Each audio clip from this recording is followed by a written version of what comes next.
শাহিদ বাবা উঠো, আর কত ঘুমাবি, কলেজে যাবি না? আজকে তো তোর কলেজের প্রথম দিন।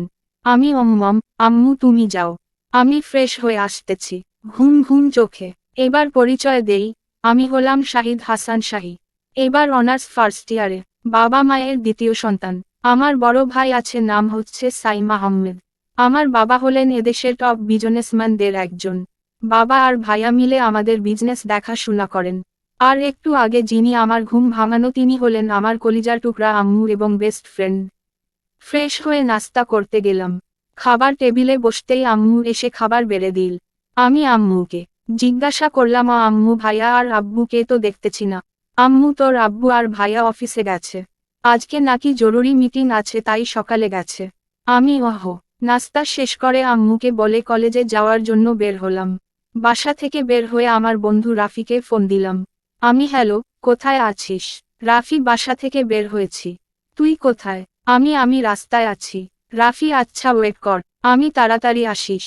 এরপর সিফাতকে ফোন দিয়ে আসতে বললাম। সিফাত, রাফি এবং আমি এই তিনজন হলাম বেস্ট ফ্রেন্ড। ফ্রেন্ড বললে ভুল হবে, আমরা তিনজন হলাম একে অপরের ভাইয়ের মতো। আমাদের তিনজনের মধ্যে যদি কারো সমস্যা হয় তাহলে আমরা তিনজন মিলে সমাধান করি। এছাড়া আমাদের তিনজনের একটি সংগঠন আছে, যেটার মাধ্যমে গরিব, এতিম, ভিক্ষুকদের সাহায্য করি। যাই হোক, তিনজন একত্রে হওয়ার পর একটা রিকশা ডাকলাম। রিকশায় তিনজন ধরবে না, এজন্য সিফাত আমাকে কোলে নিল। তাদের তুলনায় আমার ওজন কম হওয়াতে আমি আর না করিনি।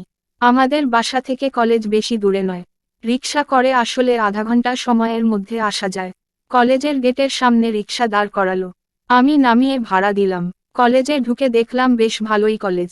যাকগে, আমরা এখানে লেখাপড়া করতে এসেছি, কলেজে দেখতে নয়। তিনজন মিলে ক্লাসে গেলাম, যাইয়ে সামনের একটি বেঞ্চে বসে পড়লাম। আসলে আমার প্রথম বেঞ্চ ছাড়া ভালো লাগে না। একটু পর স্যার আসলেন। স্যার এসে সবার সাথে পরিচিত হয়ে আমাদেরও পরিচয় নিলেন। এভাবে প্রতিটা স্যারের সাথে পরিচিত হওয়ার পর ক্লাস থেকে বের হয়ে ক্যান্টিনে গেলাম কিছু খাওয়ার জন্য।